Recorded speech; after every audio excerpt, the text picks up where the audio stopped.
In a small town where the cornfields met the sky and everyone knew your childhood nickname, Arianna learned a quiet kind of strength. The kind you don't talk about, because it was born in places too tender to touch. Years ago, she had stood on the porch steps of her family's farmhouse with her hands clenched so tightly her nails left moons in her palms, watching Ethan's taillights disappear down a 2-lane road. No screaming, no dramatic goodbye, just a man who couldn't stay, leaving behind a girl who had to learn how to breathe around an absence. And life didn't pause for heartbreak. Seasons turned like pages.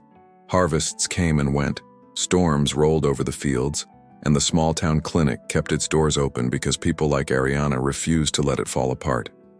She grew. She healed. She rebuilt her world with tired hands and a steady spine, until her name meant something in town that had nothing to do with who she'd loved. Then, on an ordinary day that didn't feel like destiny at all, a familiar figure walked into the clinic. Shoulders broader, eyes older, success clinging to him like an expensive coat, and regret sitting beneath it like a shadow. Ethan was back, and the apology he'd practiced for years trembled behind his teeth. He had come home with everything he once chased, except the one thing he'd left behind. Was it too late? Stay until the end. Because the way Ethan tries to earn forgiveness won't be with flowers or speeches, but with the kind of actions that can either redeem a man completely or prove he never deserved her at all. The town of Maple Hollow lived between cornfields and a slow river. It smelled like cut grass in summer and wood smoke in winter. The diner bell rang the same way it had for 50 years, and the little clinic on Cedar Street held more prayers than medicines. Arianna belonged to this place like roots belong to soil. Not because life was easy here, because she learned to endure here.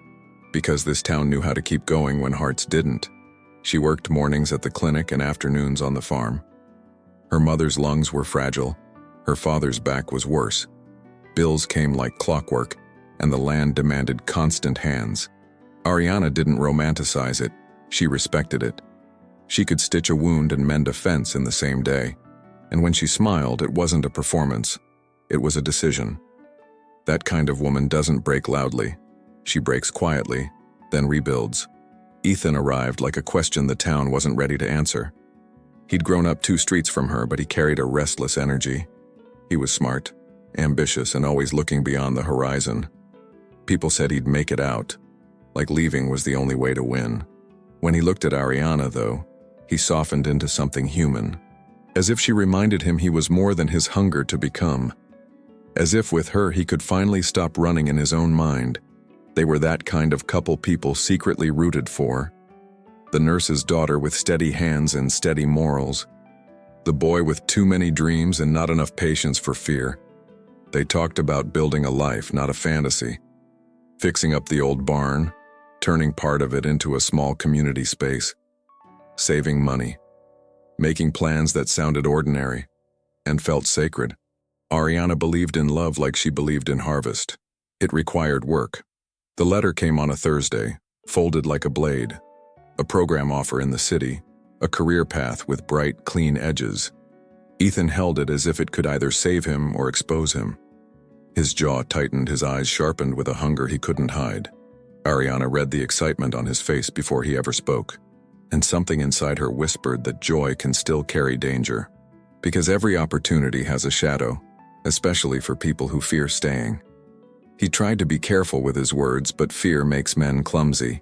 He talked about timing and growth and what he owed himself. He said he loved her. He didn't say he trusted love to be enough. Arianna didn't beg, didn't collapse, didn't perform desperation. She asked practical questions, the way strong women do when they're bleeding. How long? What does this mean for us? What are you asking me to do? And Ethan flinched at the last one, because the honest answer was cruel. That night, her father grilled chicken in silence behind the farmhouse. Her mother sat wrapped in a blanket, smiling too politely at the air. The porch light flickered like it was tired of witnessing human mistakes. Ethan ate with them, laughed at the right times, played the role. Arianna watched his hands, how they trembled when no one looked. She realized he'd already started leaving in his head, and she hated how love can feel like standing at the edge of a cliff. Later, a storm rolled in. thick and sudden. Rain drummed the roof like an impatient warning. Ethan stood in the doorway, staring into the dark pasture. Arianna stepped beside him, shoulder to shoulder, steady as a fence post. "You don't have to be afraid of wanting more," she said softly. "But don't make more a reason to throw me away." The lightning lit his face, and for a second she saw a boy who didn't know how to stay. He didn't answer right away because answers require accountability.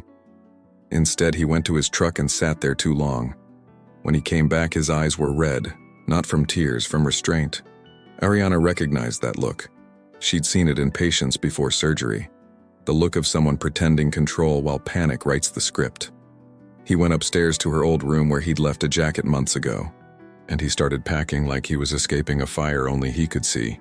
Arianna followed him, not to stop him, just to witness the truth. The room smelled faintly of her lavender soap and his cologne. He folded shirts with obsessive precision, as if order could justify betrayal. She leaned on the doorframe, arms crossed, breathing slow. "You're leaving tonight," she said, not asking, naming it. Ethan swallowed hard, eyes fixed on the suitcase like it was a confession. "I need to do this," he murmured, and the words landed like cold metal. "Need," Arianna repeated, tasting it like poison. "Do you need the program? Or do you need to run from what we could build?" Ethan's shoulders tensed, pride rising like a shield. "You don't understand what it's like to feel stuck," he snapped, then regretted it. Arianna's gaze didn't change, because maturity doesn't yell back. "I understand responsibility," she said, voice low and clean. "And I understand what it looks like when someone is too afraid to love with courage." He turned toward her then, desperation breaking through the polish. "I love you, Ari," he said, like love could be a bandage. "I'm doing this for our future, so I can be someone worthy of you." But the words sounded rehearsed, like a speech he'd practiced to avoid guilt. Arianna's throat tightened, though her posture stayed tall. "If you were doing this for us," she whispered, "you'd be including me." Ethan's silence was the loudest thing in the room. She stepped closer, close enough to see every crack in his resolve.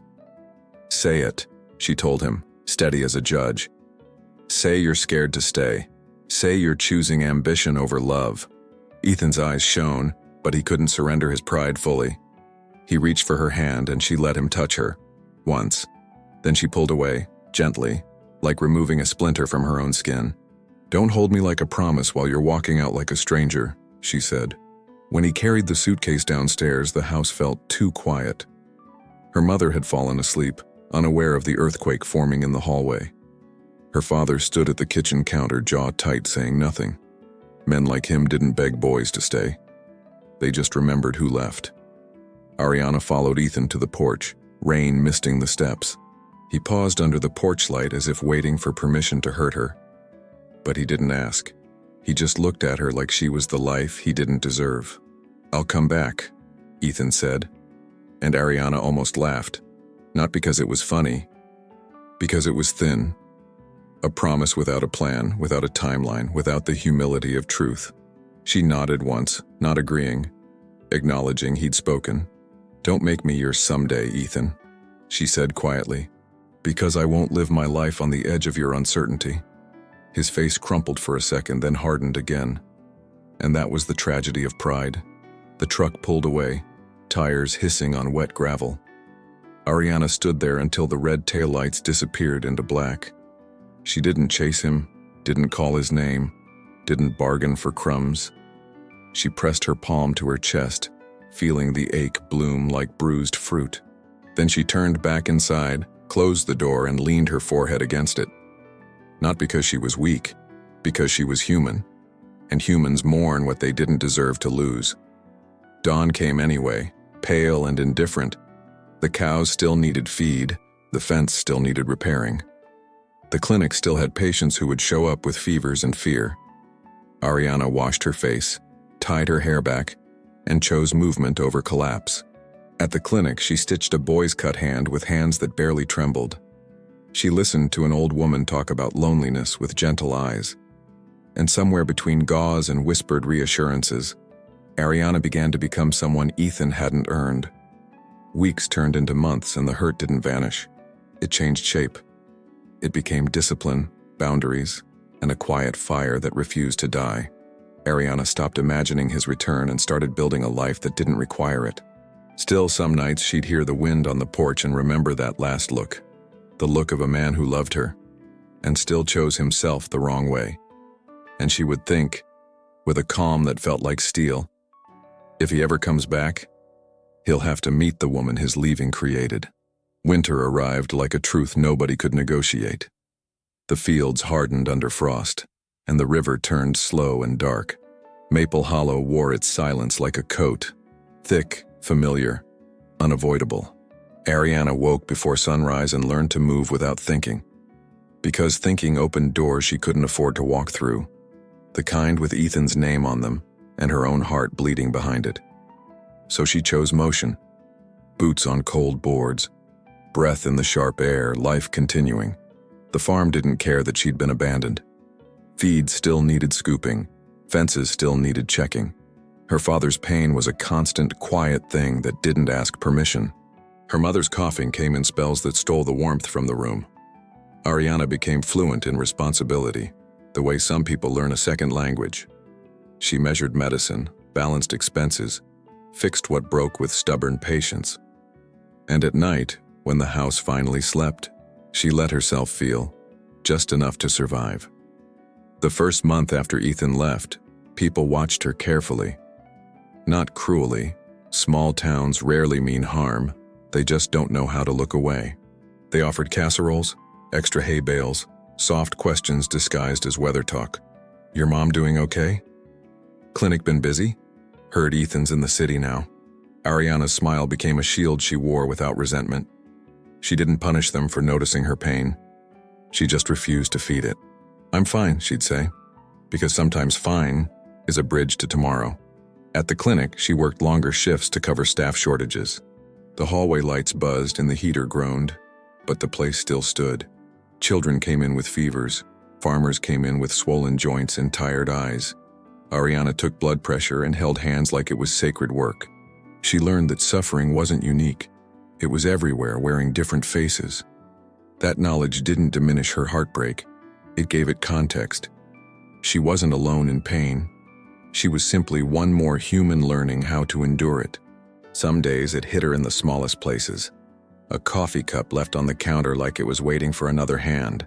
A song playing at the diner that used to make Ethan drum his fingers on the table. A truck on the road that looked too much like his from a distance. It wasn't dramatic.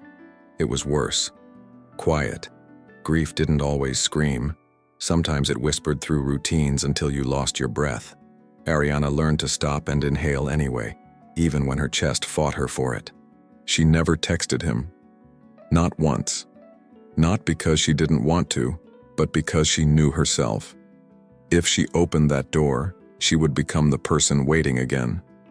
She had promised herself she would never beg a man to choose her. Love, to her, was not a negotiation. It was a decision made daily. And Ethan had made his decision. Clean, final, and painful. So Arianna made hers. She would build a life that didn't depend on his return. His mother called once, voice trembling with apology she didn't owe. I'm so sorry, honey, she whispered, like shame was a bruise in her throat. Arianna listened, steady, because she refused to pass pain down a generation. It's not your fault, Arianna said gently, even though part of her wanted to scream. Ethan's mother cried quietly, then told her, he's doing well out there. Arianna stared at the clinic wall, jaw tight, and said nothing, because doing well meant nothing if you left someone bleeding on a porch. On the worst nights, Arianna walked out to the barn alone. She'd sit on a bale of hay and let the cold sting her cheeks. The animals breathed softly around her, unconcerned with human heartbreak. She'd press her palms together and pray. Not dramatic prayers, just simple ones. Help me not become bitter. Help me not harden the wrong way. Arianna didn't ask for Ethan to come back. She asked for herself to survive with her softness intact. February brought a storm so heavy it snapped branches like brittle bones. The power went out in half the county, including their farmhouse. Arianna's mother's breathing worsened, and her father couldn't lift the generator alone. Arianna drove through snow with white knuckles and a heart pounding like a warning. At the clinic, they ran on backup lights and bottled oxygen. Arianna worked 12 hours straight organizing supplies, calming panicked families.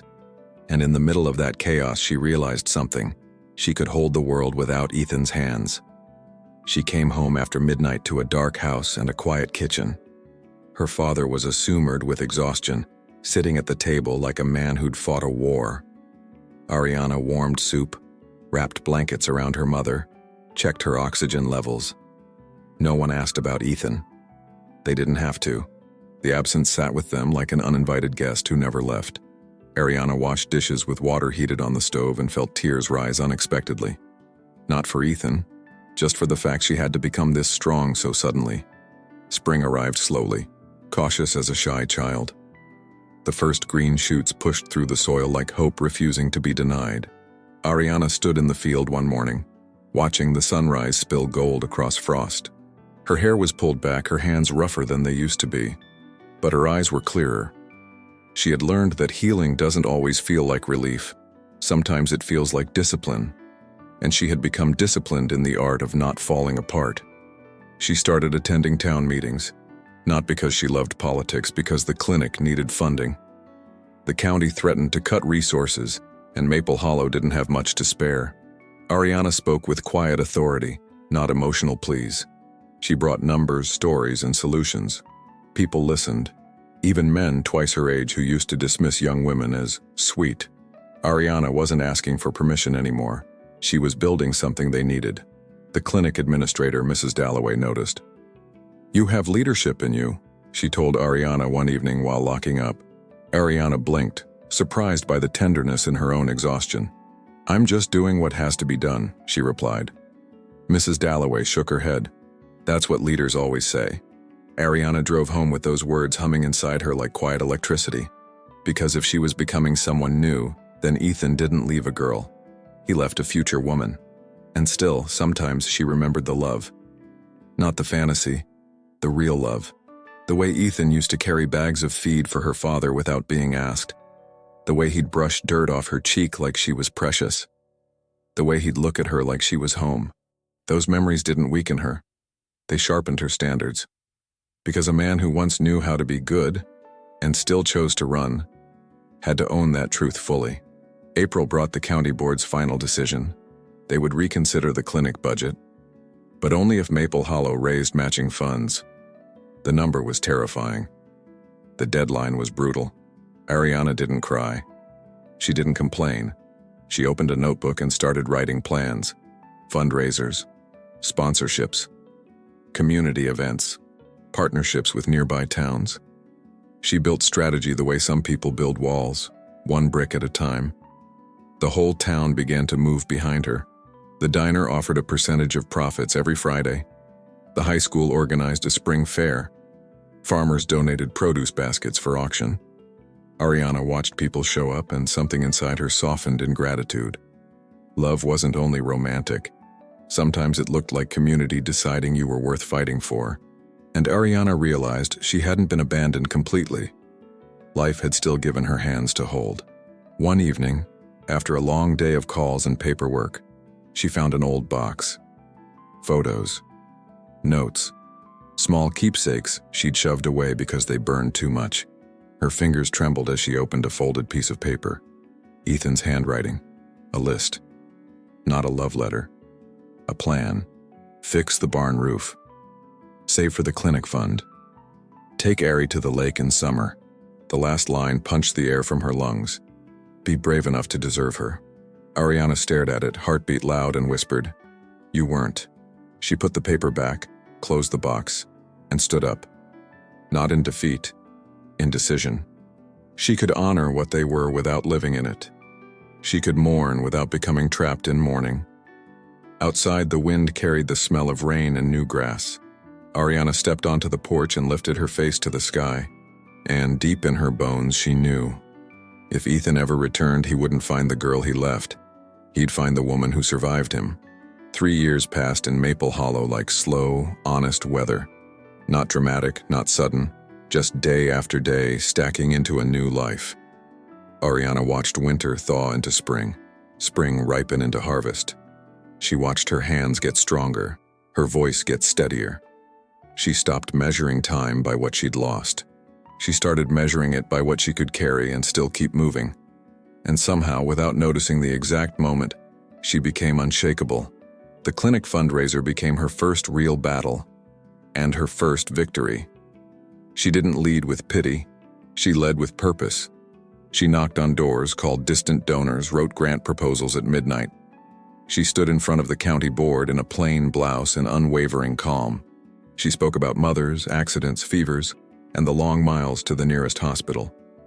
Not as a sob story, as a reality that deserved respect. And when the final vote came in, Maple Hollow's clinic stayed open. The town began to say her name differently after that. Not as the girl from the farm or Ethan's girlfriend from back then, but as Arianna Shaw, the one who kept things alive when they tried to cut them. Kids waved at her in the grocery store like she was a local hero. Old men tipped their hats like they finally understood what strength looked like. And Arianna accepted it without arrogance, because she knew the cost of becoming. She didn't crave attention, she craved impact.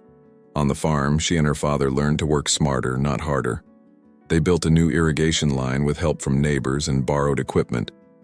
They sold produce at the Saturday market under a hand-painted sign that said, Shaw Family Farm.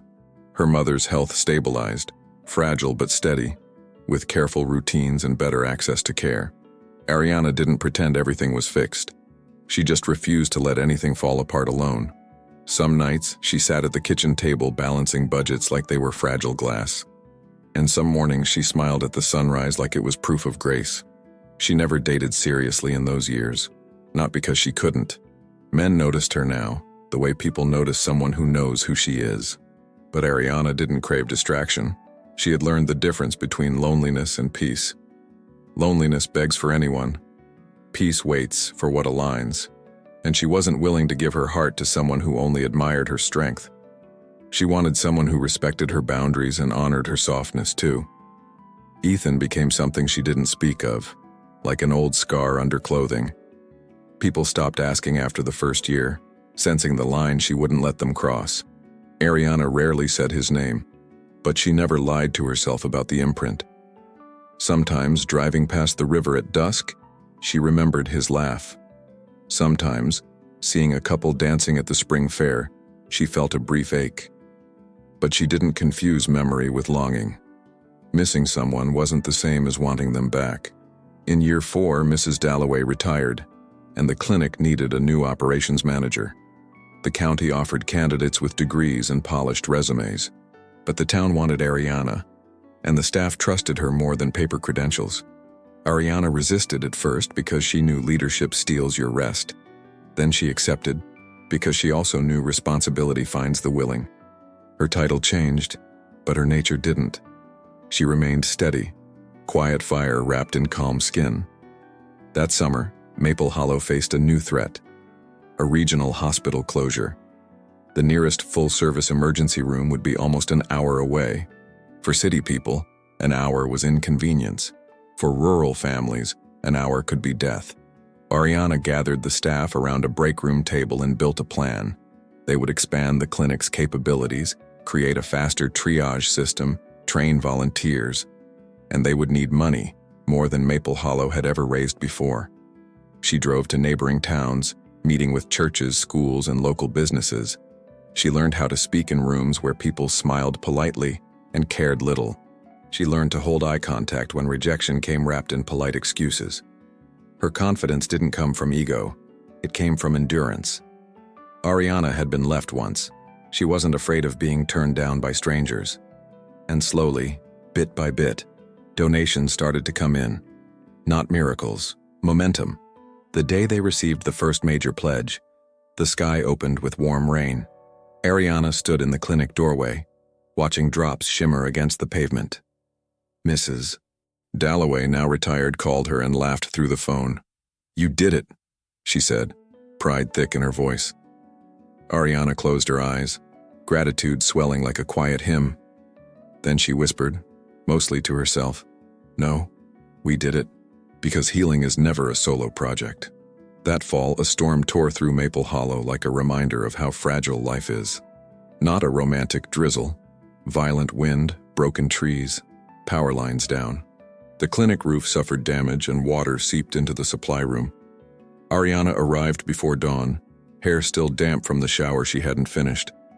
She organized repairs, moved medicine, reassured patients lined up in coats in fear. She didn't panic, didn't freeze, didn't ask anyone else to rescue her. She simply led, like she was born for the moment hardship demanded. The next morning, volunteers showed up with tools and coffee. Farmers arrived with ladders and tarps. High school boys carried boxes, mothers brought blankets. Arianna watched them and felt her throat tighten with something dangerously close to tears. Not sadness, something softer. Belonging. Maple Hollow was imperfect, but it was loyal. And loyalty was the one thing Ethan had never given her when it mattered most. Weeks later, a letter arrived addressed to the clinic. Thick paper, unfamiliar seal. A National Healthcare Foundation had reviewed their request for expanded equipment. They wanted to schedule an in-person visit. Arianna read the letter twice, pulse quickening. This could change everything. Ambulatory monitors, updated diagnostics, better emergency response. It could make Maple Hollow safer for every family who couldn't afford distance. And it would put her in front of people who didn't know her history, only her results. The town buzzed, as if hope itself had a sound. The diner put up a chalkboard sign, "Foundation visit in 12 days." The church offered volunteers to paint the clinic's front steps and plant fresh flowers. Arianna tried to keep everyone grounded, but she couldn't deny the excitement. This wasn't about pride. It was about protection, about mothers getting oxygen in time, about fathers surviving heart attacks, about children seen early. Arianna carried that purpose like a lamp in the dark. One evening she stayed late, sorting files alone under fluorescent lights. Outside, the town was quiet, the kind of quiet that lets memories walk back in. She pulled out old clinic records and saw Ethan's last emergency contact form from years ago. His handwriting stared up at her like a ghost. Ethan Rowe. Arianna inhaled slowly, steadying herself against the sudden sting. She hadn't thought about him in weeks. Not deeply, not like this. And yet his name still knew how to touch a nerve. The next day, the foundation emailed the name of the visiting representative. Arianna opened the file expecting a stranger in a suit. But the email included one line that made her fingers go cold. The representative will arrive from the foundation's partner network in Boston. Boston, a place she'd seen on Ethan's old brochures, in his restless eyes, in his leaving. Arianna stared at the screen until the words blurred. Then she sat back, heart pounding. It meant nothing, she told herself. Yet her body didn't believe the lie. That night she walked the farm roads to clear her head. The moon hung low, silver over the fields, and the air smelled like wet soil. She reminded herself of what was true. She was not that girl on the porch anymore. She was capable, respected, steady. If Ethan returned, it wouldn't be to rescue her because she didn't need rescuing. It would be to face her and the life he had chosen not to fight for. And Arianna had no intention of making that easy. When she reached the end of the road, she stopped by the clinic sign. The new paint shone under moonlight, and the small flower bed was freshly planted. Arianna touched the wood lightly, like it was an altar built from endurance. She whispered, "I've built something real," as if saying it out loud anchored it deeper. Then she turned toward home, shoulders squared, breath steady. Whatever came next, foundation visit, storms, old ghosts in new suits, she would handle it. Because the woman who survived abandonment doesn't fear a man's return. She demands his truth. The day the foundation representative arrived, Maple Hollow looked like it was trying to impress God. The clinic steps were scrubbed, the windows polished, the flower bed blooming on purpose. Even the sky cooperated. Soft clouds, bright sun, a breeze that smelled like clean beginnings. Arianna stood in the lobby with a clipboard, calm face, steady spine. She wore a simple blouse, hair pinned back, minimal makeup, no jewelry that begged for attention. She didn't need decoration to look powerful. She was power, quiet, earned, undeniable. The staff hovered with nervous energy, and the town's pride pressed against the walls. Mrs. Dalloway showed up in her best cardigan like she'd never truly left. The mayor kept adjusting his tie as if it could make the clinic richer. Arianna smiled, guided everyone into their roles, and breathed through the pressure. This wasn't about looking perfect. It was about proving Maple Hollow mattered. She had fought too hard for this place to let nerves ruin the moment, so she anchored herself to the only thing that never failed her: preparation. At exactly 9:07 a.m., a black SUV rolled into the gravel lot. Not flashy, just expensive in the way money looks when it doesn't need to shout. Arianna watched through the glass doors, heartbeat steady at first. Then the back door opened and a man stepped out who made the air feel heavier. Broad shoulders, dark coat, a posture that had learned boardrooms and airports. He adjusted his cuff like someone used to being watched, and when he lifted his face toward the clinic, Arianna's breath caught so sharply it hurt. Ethan Rowe had returned to Maple Hollow like a sentence finally completed. He looked older, but not simply by time, by consequence. His hair was shorter, his jaw sharper, his eyes carrying a quiet gravity. Success fit him the way a tailored coat fits a man who's earned it. But underneath the polish, Arianna saw something else: restraint. The kind that comes from learning regret doesn't disappear just because life gets bigger. For a moment, she felt 16 again. Then she swallowed and became herself again. The lobby door opened, and the bell above it rang softly. Ethan stepped inside, and Maple Hollow's clinic went silent in a way that felt unnatural. Not everyone recognized him. Time blurs people's faces, but Arianna did, because grief never forgets. Their eyes met, and something unspoken collided between them like weather systems.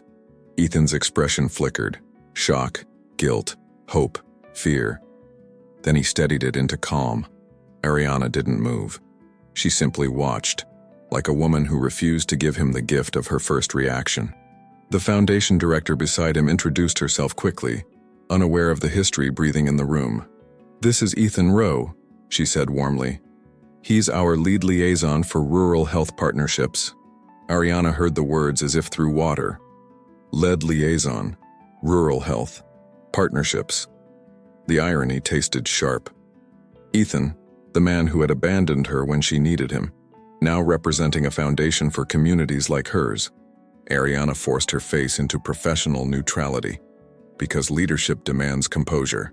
"Welcome to Maple Hollow Clinic," she said, voice steady enough to fool everyone but herself.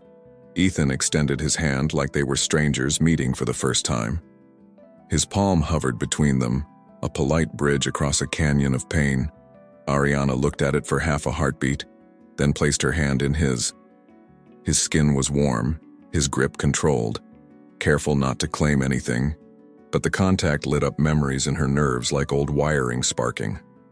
He released her quickly, as if he knew the touch had already done damage. "Thank you for having us," he said, and his voice sounded like something he'd lowered over the years. The tour began, and Arianna moved like she owned every hallway. And she did. She explained triage improvements, staff training, emergency protocols, community outreach. Her words were clear, confident, rooted in reality. The foundation director nodded, impressed. Ethan listened more than he spoke, and when he looked at Arianna, it was with something dangerously close to reverence. Not the casual admiration of a man flirting, something deeper, as if he couldn't believe what she had built from the wreckage he left behind. In the supply room, the director asked about storm damage and resource gaps. Arianna answered smoothly, showing spreadsheets, maintenance logs, patient volume charts. But she could feel Ethan behind her like a shadow that remembered her shape. Every time she turned, he was there, quiet, attentive, not taking space he hadn't earned. That restraint unsettled her more than arrogance would have, because it felt like proof he had changed. And Arianna wasn't sure yet if she wanted that proof. Halfway through the tour, a nurse rushed in, face pale.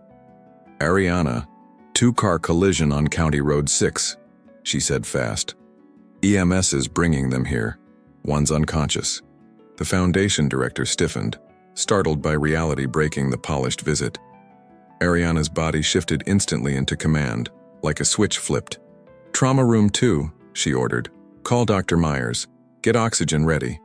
Then she turned to the visitors and said, "This is what we do. If you'll excuse me." The clinic transformed in seconds. Voices sharp, footsteps fast, doors swinging.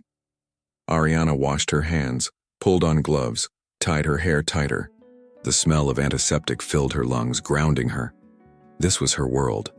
Blood, breath, urgency, lives balanced on minutes. She stepped into the trauma room just as the gurney rolled in. A teenage boy, pale, bleeding, eyes closed, his mother crying behind him.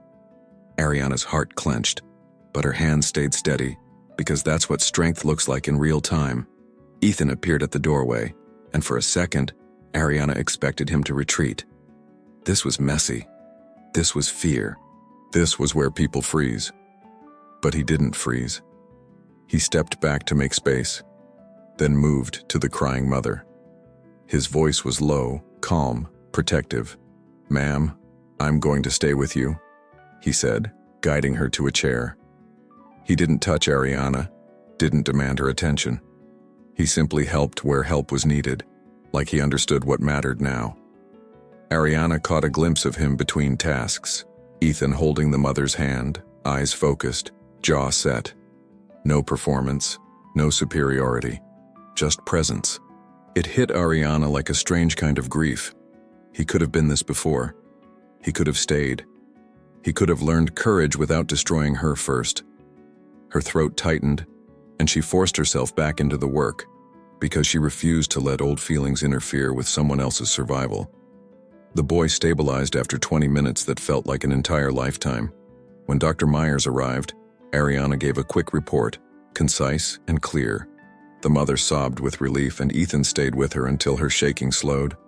Then quietly, he slipped out to the hallway and called someone, likely arranging transport, resources, anything he could do.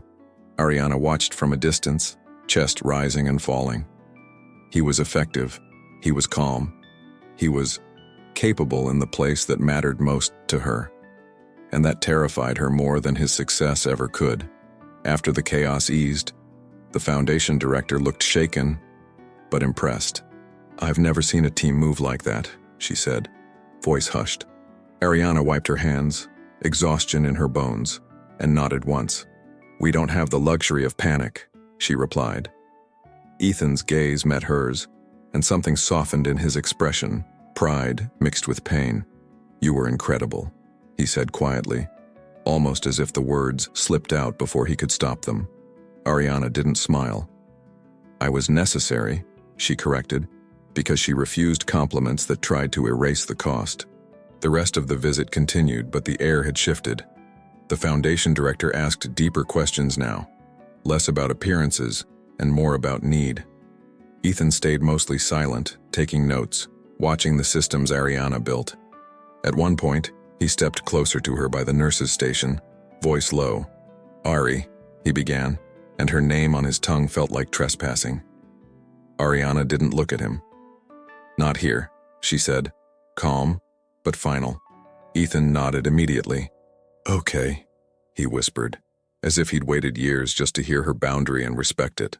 When the visitors finally prepared to leave, the staff exhaled like a storm had passed. The foundation director thanked Arianna warmly, promising a decision soon. Then Ethan lingered by the lobby door, as if his feet refused to carry him away again. Arianna kept her focus on the clipboard, pretending her heartbeat wasn't thunder. Ethan cleared his throat softly. "I'm staying in town for a few days," he said, careful, almost asking permission to exist. Arianna's eyes lifted at last, cool, direct. "That's your choice," she replied. "Just don't make it my problem." Ethan flinched, not offended, but humbled by the truth in her tone. He nodded once, slow. "I won't," he promised. Then, before stepping outside, he said the words like they were breaking through stone. "There's something I've needed to say to you for a long time." Arianna's chest tightened, old pain rising like a tide, but her face stayed composed. "I'm sure there is," she said quietly. Ethan's eyes held hers. Regret, determination, something like surrender. "And this time," he whispered, I'm not leaving before I say it. Ethan didn't go to the diner that night, even though Maple Hollow always funneled strangers there. He went straight to the small inn on the edge of town, checked in quietly, and asked for no attention. The receptionist recognized his last name and raised her brows. He didn't explain. He just nodded, polite, careful, like a man walking through glass. Outside, the wind pushed through bare branches and carried the scent of rain. Ethan stood by the window of his room and watched the town lights glow. Then he opened his laptop and started working as if urgency could keep guilt from swallowing him. Across town, Arianna locked the clinic doors and turned off the lights one by one. The building settled into silence, but her thoughts refused to. She drove home with both hands tight on the steering wheel. Her father was asleep in his chair when she walked in, boots still on. Her mother's breathing machine hummed softly in the back room. Arianna kissed her mother's forehead, washed her hands, then stood at the sink for a long time. She told herself Ethan's presence didn't matter, and her pulse answered with a lie. The next morning, Ethan showed up at the clinic before opening hours. Not with flowers, not with a speech, not even with a request. He carried 2 coffee trays and a paper bag from the diner. He set them down at the nurse's station like an offering that asked for nothing. When Arianna walked in, she stopped short, eyes narrowing. "This isn't necessary," she said, voice flat. Ethan didn't smile. "Nothing I do is necessary," he replied quietly. "But I'm here." Arianna stared at him for a beat, then picked up her keys and opened the supply closet. Her refusal wasn't dramatic. It was disciplined. "Don't confuse showing up with earning access," she said, without looking at him. Ethan nodded immediately. "I won't," he answered. And the simplicity of it unsettled her. Most men argued when a woman set boundaries. Ethan didn't argue. He listened like he'd finally learned the cost of not listening. Arianna hated that her chest tightened at that, because change in a man is dangerous when you once loved the old version. The Foundation's decision wasn't final yet, but Ethan had access to information. He asked the clinic administrator for the grant packet details, reviewed documents, and flagged gaps. He didn't take over. He offered structure, strategy, timing. He asked Arianna for permission before he spoke in meetings, and when she said no, he accepted it without sulking. It was infuriating, because humility is harder to reject than arrogance. Arianna began to realize he wasn't there to impress her. He was there to repair something in himself by serving what she loved. A storm hit 2 nights later, sudden and violent. Like the sky remembered the past, wind ripped through Maple Hollow and knocked out power on Cedar Street. A transformer blew near the clinic, and the backup generator stuttered. Arianna's phone rang with staff panic. Oxygen machines, emergency lighting, medication refrigeration. She threw on a coat and drove through rain so heavy it blurred the world. When she pulled into the clinic lot, headlights swept across the entrance. Another car was already there. Ethan's. He was outside in the rain, dragging a portable generator from the SUV. His hair was soaked, his coat dark with water, sleeves rolled up. "Where did you get that?" Arianna demanded, stepping out into the storm. Ethan's voice was tight with effort. "From a supplier in the next county," he shouted over wind. "I called the moment I heard, had it delivered to the inn." Arianna blinked, stunned by the speed. The old Ethan would have been gone, chasing his own life, leaving emergencies to someone else. This Ethan was soaked in rain, trying to keep her clinic alive. They worked without romance, without softness, without forgiveness. Just 2 adults solving a crisis while lightning cracked the sky. Ethan lifted cables and secured fuel, hands shaking from cold. Arianna coordinated nurses by phone, checked storage temps, redirected patients. The generator roared to life, and the clinic lights flickered back on like breath returning. Arianna exhaled hard, a sound she didn't realize she'd been holding. Ethan looked at her, water dripping from his lashes, and said, "Tell me what you need next. Not, 'Are you okay?' Not, 'Do you forgive me?' Just, 'What do you need?'" Inside, the staff stared at Ethan like they couldn't place him. Some remembered him vaguely, some didn't. But they saw what mattered. He didn't hesitate. He didn't leave. He didn't make it about him. Arianna watched from the hallway, arms crossed, heart at war. She refused to let gratitude become weakness, yet her mind whispered the truth anyway. Actions have weight. And Ethan was stacking his actions like stones, building something that looked dangerously like trust. Arianna hated how her body responded to that with cautious hope. At midnight, when the worst passed, they stood outside under the clinic awning. Rain softened to a steady whisper, and the air smelled clean. Ethan's hands were scraped, and his knuckles were red from cold.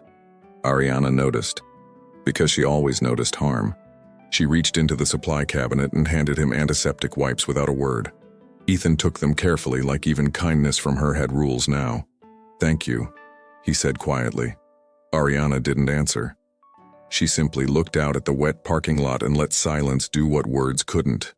The next week became a pattern, Ethan showing up in the background of her life. He attended town meetings about clinic upgrades. He connected the mayor with contacts who could fast-track permits. He secured a discounted contract for medical equipment transportation. He never announced what he was doing. Arianna learned about it from other people. That was what unsettled her most. He wasn't performing redemption. He was living it quietly, like a man who no longer believed words could save him. Arianna started sleeping with a new kind of restlessness, not fear of loss, but fear of hope. One afternoon, the diner owner cornered Arianna gently. "Honey," she said, wiping her hands on an apron. "That man's been here every morning." Arianna's jaw tightened. "He's here for the foundation," she replied. The diner owner tilted her head, unconvinced. "No," she said softly. "He's here because he's sorry." Arianna swallowed hard, anger rising not at Ethan, at everyone who wanted the story to be simple. "I don't owe him forgiveness just because he looks repentant," Arianna said, voice controlled. The diner owner nodded. "No, you don't. But don't ignore what you see either."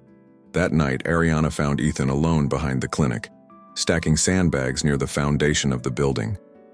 The river had risen with the storms, and flooding was a real risk.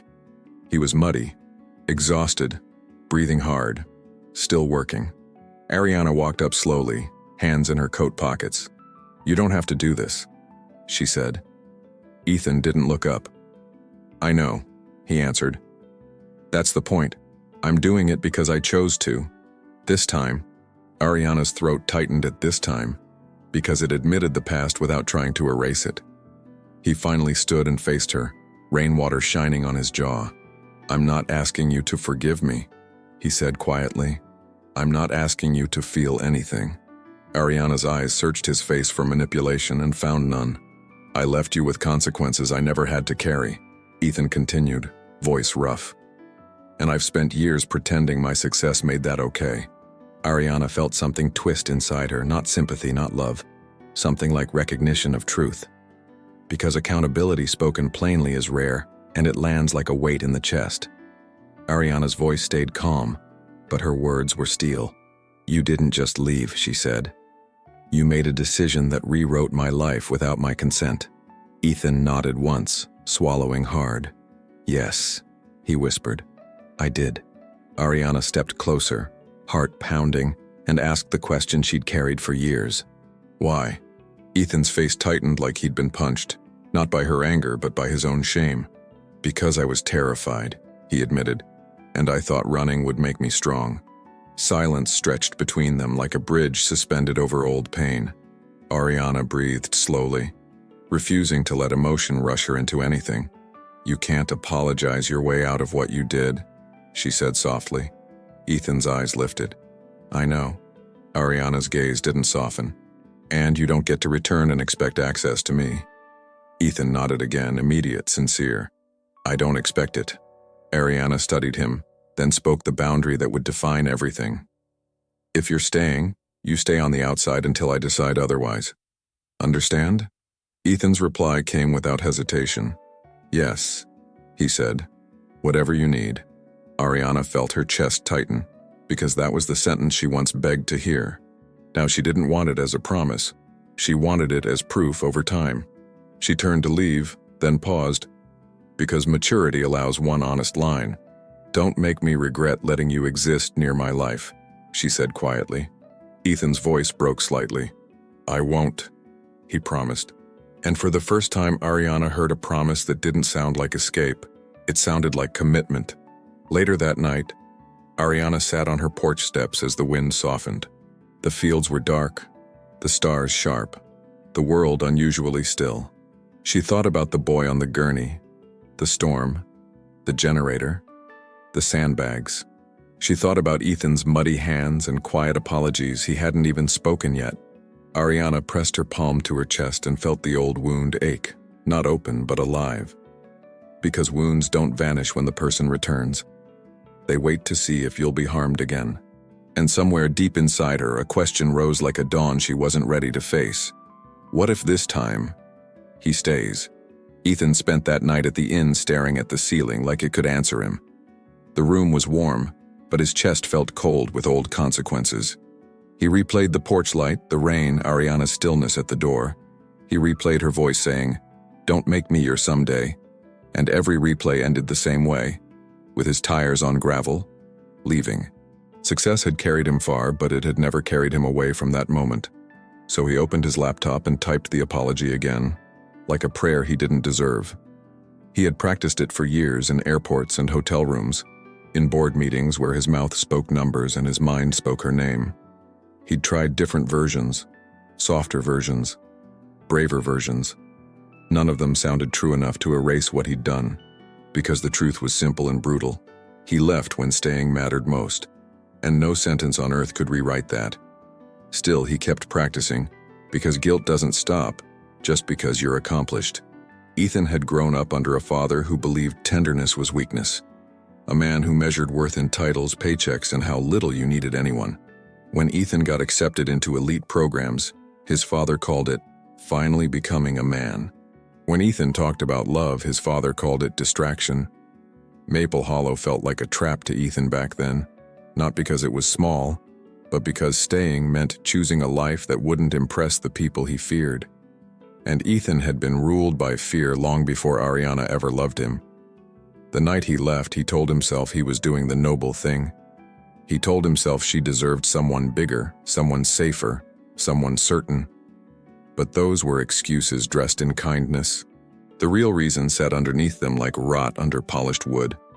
He didn't trust himself to be enough without proving it to the world first. And instead of admitting that weakness, he made Arianna pay for it. He walked away and called it ambition when it was immaturity wearing a suit. Seeing Arianna now was like meeting the consequence of his decision in human form. She wasn't shattered the way he'd secretly feared she might be. She was stronger, sharper, gentler in a way that came from depth. The clinic moved because she moved. The town breathed because she refused to quit. Ethan watched her lead through storms, injuries, meetings, and silence. And the admiration he felt was tangled with grief because it was earned without him. He realized he didn't just abandon a woman. He abandoned the life he could have built beside her. Over the next days, Ethan kept serving the town like it was his penance. He repaired a broken step at the church without being asked. He helped an elderly farmer replace a blown tire on a muddy road. He organized a supply drop for families affected by the storm. He stayed late at the clinic running numbers, making calls, filling gaps. And when people thanked him, he never looked proud. He looked like a man trying to become someone who could finally stay. Arianna noticed everything because she had learned to read what people don't say. She saw how he waited for permission before stepping into her space. She saw how he listened when nurses spoke, how he lowered his voice with patience.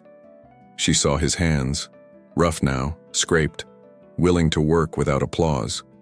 And she hated that her heart responded because she didn't trust her heart yet. Hope had tricked her once, and she refused to be naive again. So she watched him the way you watch a bridge you're not sure will hold. On the fifth evening, the town hosted a small fundraiser at the high school gym. Folding chairs, donated pies, kids selling handmade bracelets for the clinic. Arianna walked the rows with a clipboard, collecting names and pledges. Ethan stood near the entrance, helping people carry boxes, never drawing attention. When their eyes met across the crowd, something tightened in Arianna's chest. Not longing, memory. She turned away first, because she refused to let the past lead her anywhere. After the fundraiser, Arianna found him outside by the parking lot lights. The air was cold and their breath rose like unspoken words. You keep circling my life like you're afraid to enter it, she said calmly. Ethan's gaze dropped, then lifted, honest and tired. I'm afraid to enter it wrong, he answered. Arianna's jaw tightened. Then say what you came to say. Ethan swallowed hard. Not here, he whispered. Somewhere you feel safe. They met the next night at the clinic after closing hours. The hallways were dim, the building quiet, the world finally not demanding her attention. Arianna stood in her office doorway, arms crossed, face composed. Ethan stayed a full step back, like distance was his respect offering. He opened his mouth, then closed it as if the words were too sharp to hold. Arianna didn't rescue him from the silence. She waited, because patience is what strong women give only when they choose to. I left you, Ethan began, voice low and rough. Not because you weren't enough, because I wasn't brave. Arianna's expression didn't soften, but her eyes sharpened with truth. He continued, I told myself I'd come back when I was ready, but I used that as permission to abandon you while you carried real life alone. He inhaled, shoulders rising with the weight of what he owed. And I hate the man I was in that moment because he stole years from you. Ethan didn't blame his father, didn't blame the town, didn't blame timing. He named what he did without dressing it up. I hurt you and I never paid the price, he said. I built success on top of guilt like a house on bad ground. Every accomplishment tasted like ash because you weren't there to witness it. He pulled a folder from his bag and set it on the desk without sliding it closer. It's clinic funding. Equipment support, long-term. Not as a bribe. As restitution I should have offered years ago. Arianna looked at the folder but didn't touch it. Her voice stayed steady, but there was a tremor beneath it like a storm underwater. You don't get to buy your way into my peace, she said quietly. Ethan nodded once, immediate. I know. Arianna's eyes lifted to his, sharp with the kind of honesty that doesn't flatter. When my mother couldn't breathe during that storm years ago, you were gone. And when I sat on that porch with my heart in my throat, you drove away like I was disposable. The words hung between them, heavy and deserved. Ethan's face tightened, and for a second his eyes shone with tears he refused to weaponize. I remember, he said, voice breaking on the edge of restraint. Arianna exhaled slowly, grounding herself. I'm not the same woman you left, she continued. And you are not entitled to the woman I became. Ethan swallowed. I'm not asking for entitlement, he whispered. I'm asking for a chance to prove I can be safe. Then Ethan took out a single folded page, worn at the edges. He held it like something sacred and fragile. I wrote this apology the first year, he admitted. I rewrote it the second year and the third and every year after. I practiced it in mirrors, in cars, in hotel rooms, in empty offices. But every version felt too small for what I did. He set the page on the desk and stepped back again. Still, this is what I need you to hear. Arianna opened it slowly, as if paper could cut. His handwriting was familiar enough to hurt. The apology wasn't poetic. It was specific, accountable, unprotected by excuses. He named the ways he abandoned her, the ways he stole her certainty. He wrote about her strength without turning it into a reason his leaving was okay. Arianna's throat tightened, but she refused to let tears become permission. She folded the page again carefully, like returning a blade to its sheath. Ethan didn't reach for her, didn't ask for forgiveness on the spot. He simply stood there, breathing through the consequences like a man choosing discomfort over escape. Arianna looked at him for a long moment, studying the quiet change in his posture. Then she spoke softly, with a calm that sounded like steel. I hear you, she said. And I believe you're sorry. But belief is not forgiveness, Ethan. Forgiveness is built and it takes time. Ethan nodded, eyes steady, as if he'd been waiting years just to hear that truth. I'll take time, he said. All of it. As long as you'll let me stay present. Arianna's chest rose with a careful breath, and her gaze didn't waver. You will not rush me, she warned. Ethan's voice was quiet, certain. I won't. Outside, the wind softened, and the clinic settled into stillness. And in that stillness, something new began. Not romance, not reunion, just the first fragile outline of trust. Trust didn't return like a movie scene with swelling music and sudden tears. It returned like sunrise in Maple Hollow, slow, quiet, almost imperceptible. One day the sky looked the same as always, and then it didn't. Arianna still woke before dawn, still fed animals, still ran the clinic. But now, somewhere in the background of her days, Ethan remained. Not as a claim, not as a comfort. As a steady presence learning how to exist without demanding reward. He started coming to the farm on Saturdays, always after asking first, not to help like a hero, just to work like a man who understood labor. He repaired a sagging gate, replaced broken boards on the chicken coop.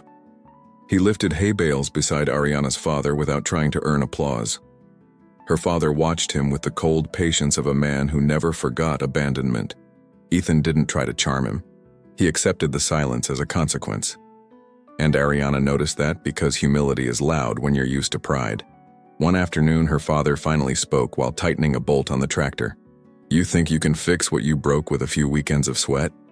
he asked, blunt as a hammer. Ethan didn't flinch. He didn't defend himself. He simply wiped his hands on his jeans and answered, "No, sir." Her father's eyes narrowed, surprised by the honesty. "I don't think I can fix it," Ethan continued. "I think I can spend the rest of my life trying to be better than the man who did it." The air went still, and Arianna felt her throat tighten, not from romance, but from truth. At the clinic, Ethan kept his promise of restraint. He didn't call her Ari unless she allowed it in a private moment. He never touched her without consent, never pushed conversation into intimacy. He took meetings when she asked, stepped back when she didn't. He trained volunteers in emergency logistics, secured partnerships with regional suppliers. When the foundation decision finally came back, approved, fully funded, he didn't take credit. He stood behind Arianna at the announcement, like a man proud to support rather than be celebrated. The town celebrated with fireworks over the field behind the high school. Kids ran with sparklers, couples danced near the food trucks, old men laughed loudly. Arianna smiled, truly, because this victory belonged to more than her pain. Ethan stood a few feet away, hands in his pockets, watching her like she was the miracle. Arianna caught his gaze and held it, just long enough to acknowledge something shifting. Not forgiveness, not love, but the smallest recognition that his presence wasn't poisoning her life anymore. Later, when the crowd thinned, Ethan offered to walk her to her truck. Arianna hesitated, then nodded once. The night air was crisp and distant fireworks echoed like soft thunder. They walked side by side, not touching, their footsteps matching without effort. "I'm proud of you," Ethan said quietly, careful not to make it about them. Arianna kept her eyes on the dark road ahead. "I'm proud of the town," she replied. Ethan's voice warmed. "You taught them how to fight for themselves." Arianna stopped by her truck and turned to him under the parking lot light. Her expression was controlled, but her eyes carried something softer than before.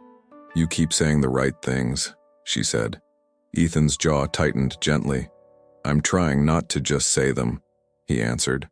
Arianna studied him like she was reading a chart with a complicated diagnosis. "I don't know what we are," she admitted, voice low. Ethan didn't reach for her hand. "We're not anything you don't choose," he said. That sentence didn't fix the past, but it treated her like she owned her future. Over the following weeks, Arianna allowed small permissions. Not big romantic gestures, small human openings. She let Ethan drive supplies with her to an outreach event in the next town. She let him sit at her kitchen table while she reviewed clinic schedules. She let him hear her mother's soft jokes and see her father's stubborn quiet. She didn't invite him back into her heart. She simply let him exist near the parts of her life that mattered most. And Ethan treated those permissions like sacred ground. The first time Arianna laughed near him, it surprised her. It happened at the farm when a goat escaped, and Ethan chased it like a man untrained for chaos. He slipped in mud, caught himself, and sighed, "I deserve this." Arianna laughed. One short, bright sound that felt like sunlight breaking through clouds. Ethan froze for a second, as if he didn't trust happiness around her. Then his face softened into a smile that didn't try to seduce her. It looked like relief. Arianna looked away quickly, because joy can be frightening when you've survived too long without it. That night, she sat on her porch after everyone slept. She listened to the crickets and the distant river and her own breathing. She admitted something to herself she hadn't wanted to name. Ethan's return wasn't reopening the wound. It was forcing her to finally face the scar. Scars don't hurt because they're weak. They hurt because they remember. Arianna pressed her palm to her chest and whispered, "I'm not afraid of loving." Then she added, even softer, "I'm afraid of trusting." 2 days later, the test came. Not dramatic, but real. Ethan received a call during a clinic meeting and his face tightened instantly. Arianna saw it and felt the old fear rise like a reflex. He stepped outside to take it, then came back in with a controlled expression. Arianna's pulse thundered as her mind raced. Is this it? The moment he leaves again? Ethan cleared his throat and said, "I need to tell you something, and I'm telling you now, not after." Arianna's stomach tightened as she nodded, bracing herself. "Boston wants me back for 2 weeks," Ethan said plainly. "A leadership summit, a board meeting, final approvals for next quarter." The words hit like cold air, because she remembered how opportunity used to mean abandonment. Arianna forced her face to remain calm, but her eyes sharpened. Ethan continued quickly, "I'm not disappearing, I'm not making decisions alone." He took a breath. "I already told them I'll attend remotely unless it's absolutely necessary in person." And then he said the sentence that made Arianna's throat tighten. "I don't leave without speaking to you anymore." Arianna stared at him, heart pounding, fighting old instincts. "You don't have to change your career because of me," she said. Ethan's gaze didn't waver. "I'm not changing it because of you," he replied softly. "I'm changing how I handle it, because of who I want to be." Arianna's chest rose with a careful breath. "And who is that?" she asked, voice controlled. Ethan swallowed. "A man who communicates, a man who stays connected, a man who doesn't run when things get heavy." Arianna looked down for a moment, as if steadying herself against the unfamiliar safety of that answer. He offered a plan, specific, grounded, responsible, daily check-ins, clear dates, shared calendars, transparent decisions. He arranged for a substitute liaison to remain in Maple Hollow while he was gone. He set up emergency contacts, equipment deliveries, and clinic support lines. He didn't ask Arianna to trust him blindly. He built structure to support trust. Arianna listened, mind sharp, heart cautious. Then she nodded once. "That's what responsibility looks like," she admitted quietly. The night before Ethan left for Boston, he didn't ask to see her privately. He didn't show up with roses or a dramatic speech. He left a small envelope at the clinic receptionist desk addressed to Arianna. Inside was a single page, the schedule, the plan, and one handwritten line at the bottom. "I will be exactly where I say I will be. If you need me, I will answer. If you don't, I will still keep my word." Arianna read it twice, then folded it carefully. For the first time, she felt something loosen inside her chest. Not forgiveness, but fear. Ethan left the next morning, but he didn't leave the way he used to. He didn't vanish like smoke or cut contact like it was easier to forget her. He called the first night not to charm her, just to check systems, confirm supplies, ask about her mother. When Arianna answered, her voice was cool, but not hostile. Ethan spoke gently, then ended the call with quiet respect. "Good night, Arianna. Thank you for letting me try." Arianna stared at the phone after the call ended, surprised by the calm inside her. Because this time, distance didn't feel like abandonment. It felt like agreement. 2 weeks passed, and Ethan kept every promise like it was sacred. He showed up on video calls on time, prepared, focused. He handled board negotiations without hiding behind silence. He secured additional training funds for rural staff and sent the documents directly to Arianna. He didn't use his success as an excuse to forget her world. He carried her world with him into rooms that used to scare him. And Arianna, slowly, unwillingly, began to believe that this man could stay, because he was proving he understood what staying meant. When Ethan finally returned to Maple Hollow, he didn't surprise her. He told her the exact hour he'd arrive, and he arrived 5 minutes early. Arianna watched his SUV pull into the clinic lot under a soft pink sunset. She felt her heartbeat rise, not from panic this time, but from something warmer. Ethan stepped out, looked toward the clinic door, and paused like he was respecting the threshold. Arianna opened the door herself and met him outside, face composed, eyes steady. And for the first time since he'd come back, she didn't feel like she was bracing for harm. She felt like she was standing on the edge of something new. Maple Hollow woke to spring like it had decided to forgive the earth. Bud tips appeared on branches that had looked dead all winter. The field softened, the air warmed, and the river ran brighter. Arianna stood on the clinic steps one morning and let the sunlight touch her face. She had spent years learning how to survive, how to lead, how to endure. But healing demanded something different now, something braver than strength. It demanded she stop living with her heart clenched, waiting for the next blow. Ethan didn't return from Boston with grand announcements. He returned with consistency still clinging to him like a vow. He came straight to the clinic with a binder of finalized approvals. He met with staff, listened, answered questions, and made adjustments on the spot. Then he asked Arianna quietly if she had 5 minutes, not to talk about love, not to force closure, just to speak like adults with shared history and unfinished truth. They stood behind the clinic near the small garden bed volunteers had planted. New flowers were pushing through dark soil, stubborn and alive. Arianna watched them for a moment, then finally looked at Ethan.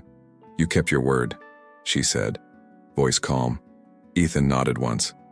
"I promised I would." Arianna's eyes didn't soften easily, but there was something less guarded now. "I didn't realize how much my body still expected you to vanish," she admitted. Ethan's expression tightened with regret. "You shouldn't have had to carry that," he whispered. Silence stretched, but this silence felt different. Less like distance, more like space to breathe. Arianna rubbed her thumb along the edge of her sleeve, grounding herself. "I want to be honest," she said. Ethan held still, attentive. "I can see you've changed," she continued, "and that scares me." Ethan's brow furrowed, pain flickering. "Because you don't believe it?" Arianna shook her head slightly. "Because part of me believes it, and part of me is terrified to hope." Ethan exhaled slowly, as if he'd been waiting for that confession to finally name the real battlefield. He didn't try to reassure her with romance. He offered something better, truth without pressure. "You don't have to hope," Ethan said. "Just keep watching me." Arianna's gaze sharpened. "Watching isn't love." Ethan's voice stayed steady. "No, but watching is how trust is built." Arianna nodded, acknowledging the wisdom. And for the first time, she felt she wasn't fighting him. She was fighting the version of him that abandoned her. The man in front of her wasn't asking for the past to disappear. He was asking for a future to be earned. That week, a crisis hit the farm, one that didn't care about emotional timing. A late frost threatened the early crops and irrigation lines burst overnight. Arianna's father tried to handle it alone and nearly collapsed from pain. Arianna rushed home after clinic hours, breath tight with worry. The field was chaos. Water pooling, equipment half working, her father stubbornly refusing rest. Arianna's hands shook as she tried to manage everything at once. Then Ethan's SUV pulled up behind the barn, and he stepped out with a toolbox and 2 hired hands he'd called from a neighboring farm. "I didn't want to show up uninvited," he said quickly, reading her face. "But your mother called the clinic and said your father was pushing too hard." Arianna's throat tightened, pride and gratitude warring inside her. "You didn't have to," she started. "I know," Ethan cut in gently. "But I'm choosing to." He didn't touch her. He walked past her and went straight to work. He crawled in mud to repair the line, coordinated the hired hands, and convinced her father, respectfully, to sit down and breathe. Her father resisted, then finally obeyed because Ethan spoke to him not like a boy begging approval, but like a man honoring the family he once wounded. Hours later, the water ran correctly again. The frost damage was minimized, the field saved by effort and timing. Arianna stood near the fence watching Ethan wipe mud from his hands. His hair was wind-tossed, his sleeves rolled, his face tired in a real way. He walked toward her slowly, careful, as if he could feel how delicate the moment was. "I'm not here to be your hero," he said quietly. "I'm here to be your partner, if you ever want that." Arianna swallowed hard, eyes burning, not from weakness, from the shock of being cared for without strings. She nodded once. the smallest permission. "Thank you," she said. And this time, the gratitude wasn't a threat to her strength. It was an extension of it. That night, after her parents fell asleep, Arianna stepped onto the porch. The air smelled like wet earth and spring leaves. Ethan was still there, sitting on the lower step like he didn't want to assume a place inside. Arianna sat a careful distance away, looking out at the dark fields. For a long moment, they said nothing. Then Arianna spoke with the kind of honesty that only comes when a heart is tired of carrying secrets. "I loved you," she said softly. "And when you left, I didn't just lose you. I lost my belief that love stays." Ethan's breath caught, and he stared at the ground like it could save him from his shame. "I know," he whispered. Arianna continued, voice steady but trembling at the edges. "I rebuilt everything. I became someone I'm proud of." She turned toward him, eyes shining under porch light. "But the cost was that I learned to survive without needing anyone." Ethan looked up slowly, regret raw in his face. "And now," Arianna said, "I don't know how to let someone in without fearing they'll take the roof away again." Ethan nodded as if every word deserved to land fully. "I won't argue with your fear," he said quietly. "I earned it." He paused, then added, "I used to think love was a feeling that should make life easier. But love isn't meant to be easy. It's meant to be chosen." Arianna's chest tightened, because those words weren't seductive. They were mature. Ethan's voice lowered. "If you never choose me again, I will still spend the rest of my life being a man who stays." Arianna stared at him, heart pounding, because that was the kind of sentence that didn't beg for reward. It offered integrity. Arianna's tears finally came, not falling apart, just falling. She brushed them away quickly, annoyed at her own softness. Ethan didn't reach for her, didn't try to wipe them like he owned the moment. He simply sat there, letting her have her emotions without turning them into a romantic victory. Arianna exhaled shakily and laughed once through tears. "I hate how much I still feel," she admitted. Ethan's mouth twitched with a gentle, pained smile. "I don't," he whispered. "It means your heart didn't die." Arianna swallowed, and the words hit her like grace. The next morning, Arianna made a decision that surprised even her. She called Ethan and asked him to meet her at the river path outside town.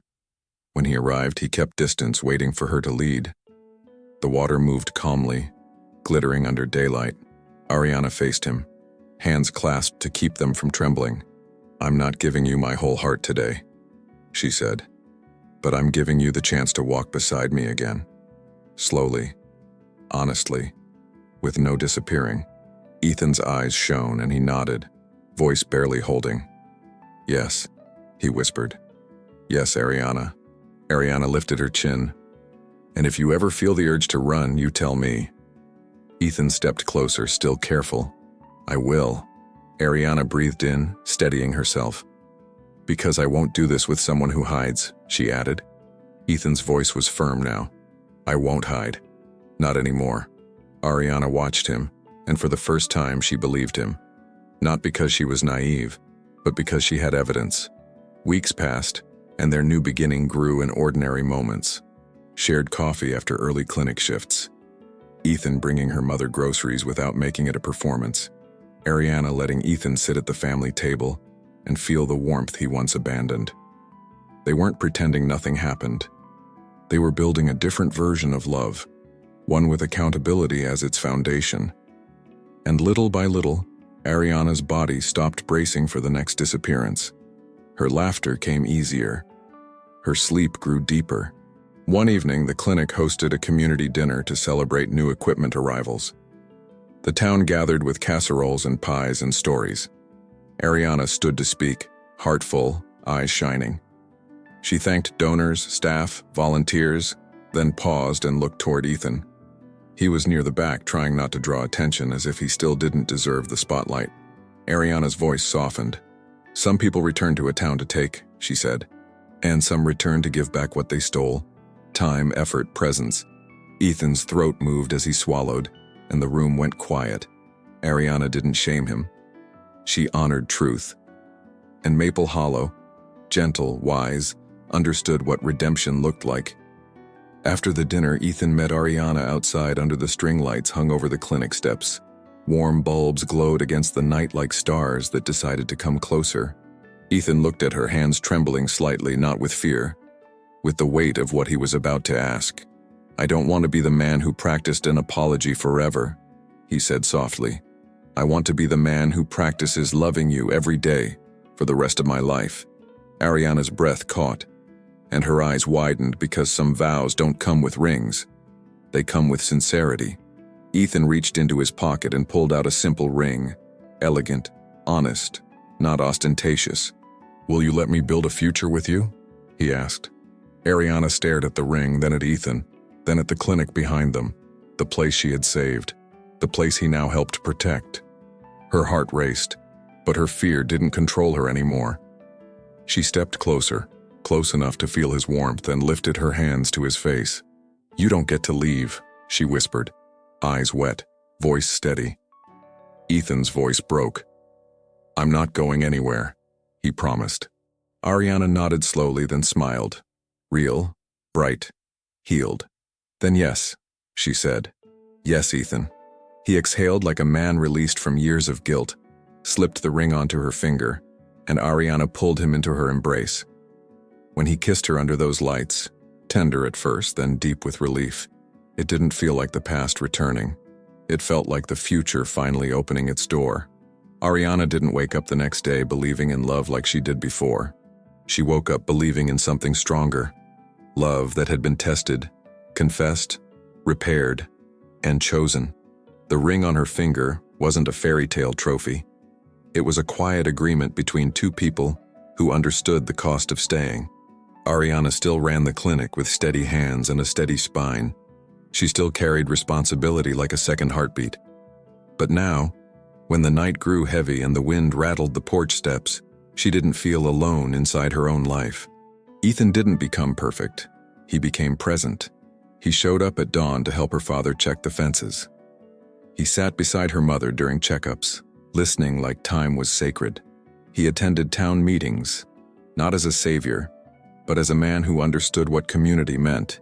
He kept his career, his success, his influence, yet he stopped using it as a shield. He used it as a bridge, because the truest transformation wasn't that Ethan came back wealthy or important. It was that he came back humbled, ready to love without escape. And Arianna, strong, resilient, emotionally intelligent, didn't forgive too fast. She forgave when trust had roots, when actions had proven their weight, when time had shown her that the man who once ran from storms had learned how to stand inside them. On a soft spring evening, Maple Hollow gathered outside the clinic for the ribbon cutting of the new emergency wing. String lights glowed over familiar faces. Children ran through the grass. Neighbors hugged like they'd survived something together. Because they had. Arianna stepped onto the small stage, eyes shining, voice calm. She spoke about second chances, not the kind people ask for when they're lonely, but the kind people earn when they're willing to become new. Then she looked at Ethan in the crowd. He wasn't trying to be seen, but he was there, exactly where he said he would be. When the applause faded, Ethan met her behind the clinic where the little garden now bloomed in full color. He held her hands gently, as if he still understood she was not something to claim. She was someone to honor. "I used to think an apology was a moment," he whispered. "But it's a life." Arianna's smile trembled into something brighter. "Then live it," she murmured. Ethan pulled her close, and this time Arianna didn't tense. She rested into him softly, safely, like her body had finally learned what her mind already knew. Their kiss wasn't desperate, it wasn't rushed, it was steady. The kind of kiss that says, "I'm here." The kind of kiss that answers the question the story began with. No, it wasn't too late. Not because time erased the past, but because love, when it's real, doesn't erase. It redeems. It rebuilds. It stays. And under the quiet Maple Hollow sky, with the town humming behind them and the future opening ahead, Arianna finally allowed herself to believe. Some hearts don't return to repeat the pain. They return to repair what they broke, and to love better than they ever knew how before. If this story touched you, I want you to do something with me right now. Comment, I choose love again. If you believe second chances are real when actions prove them. And if you've ever been hurt, but you're still hoping quietly, subscribe to Redeemed Hearts, because here we tell stories that don't end in tragedy. They end in healing, redemption, and love that stays.